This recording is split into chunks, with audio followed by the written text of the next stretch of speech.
2026년 신용주택자금 대출금 지원 자격 확대. 정부 확정한 이제 이런 분들도 가능합니다.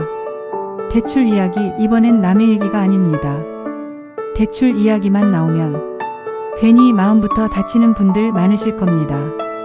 나는 나이가 많아서 안 될 거야. 직장도 없는데 무슨 대출이야. 이제 와서 빚지면 안 되지. 그런데요, 2026년부터는 이 생각이 조금 달라질 수 있습니다. 이번 정부 확정안은 빚을 더 내라는 이야기가 아닙니다. 지금까지 대출에서 배제됐던 사람들에게 상담의 기회를 주겠다는 정책입니다. 오늘은 괜히 기대만 키우는 얘기하지 않겠습니다. 어디까지 가능해졌는지, 누가 실제 대상이 될 수 있는지, 그리고 어떤 분들은 조심해야 하는지 차분하게 현실적으로 이야기해 보겠습니다. 1부. 왜 정부는 대출 자격을 넓히는 걸까?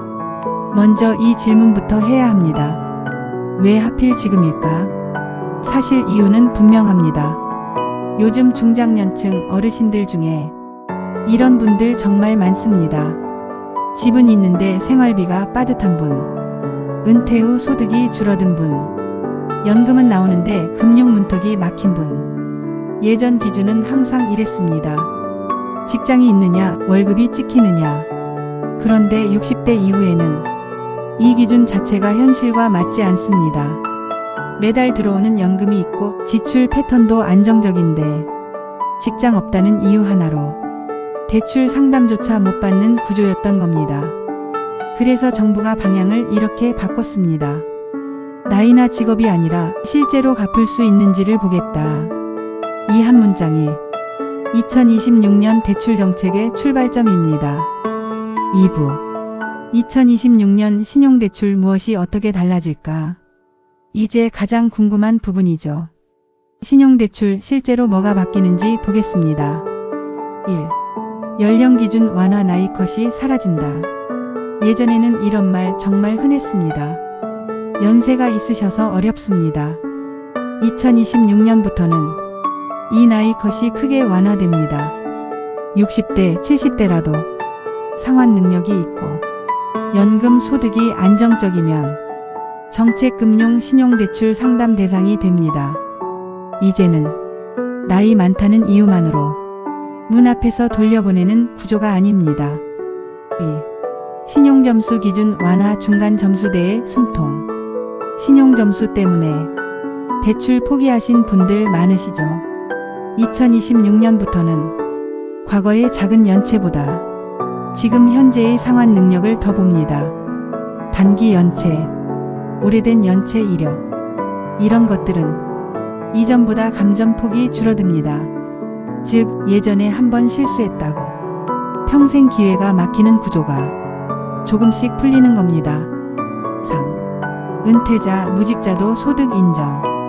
이게 이번 정책에서 가장 큰 변화 중 하나입니다. 이제는 월급이 없어도 다음 소득들이 공식적으로 인정됩니다. 국민연금, 기초연금, 퇴직연금, 개인연금, 임대소득, 즉 일 안 하면 소득 없다는 기준에서 꾸준히 들어오는 돈이 있느냐로 기준이 바뀌는 겁니다. 3부. 주택자금 대출 어떤 점이 현실적으로 달라질까? 이제 집 이야기로 가보겠습니다. 2026년 이후 주택자금 대출은 투자용보다 살기 위한 집에 초점이 맞춰집니다. 실거주 목적, 소형주택, 중소도시주택, 이 조건이 맞으면 심사가 훨씬 유연해집니다. 특히 그동안 발목을 잡던 DSR, 즉 소득 대비 상환 비율도 고령자, 연금 소득자에게는 일부 완화 적용됩니다. 쉽게 말하면 이겁니다. 생활이 가능하면 숫자만 보고 자르지 않겠다. 이게 정책 방향입니다. 4부. 실제로 가장 유리해질 가능성이 높은 분들. 그럼 정리해 보겠습니다. 어떤 분들이 실제로 가장 유리해질까요? 60대 이상 연금 수령자, 집은 있지만 생활비가 빠듯한 분, 신용점수 중간 구간, 은퇴 후 재취업이 어려운 분, 실거주 목적 주택 계획이 있는 분, 이 조건 중 하나라도 해당된다면 2026년 이후에는 상담 한번 받아볼 이유가 충분합니다. 다만 무조건 된다는 뜻은 아닙니다. 기회가 생긴다는 뜻입니다. 5부. 꼭 짚고 가야 할 현실적인 주의점. 여기서 아주 중요한 이야기 하나 하겠습니다. 대출문이 넓어진다고 해서 아무 생각 없이 받으면 안 됩니다. 특히 이런 대출은 위험합니다. 생활비 메우기용 대출, 상환 계획 없는 대출, 이번이 기회다라는 조급한 선택.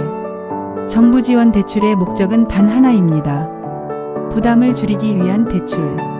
연금 수령액 대비 이자와 원금이 생활을 압박하지 않는지 반드시 계산하고 접근하셔야 합니다.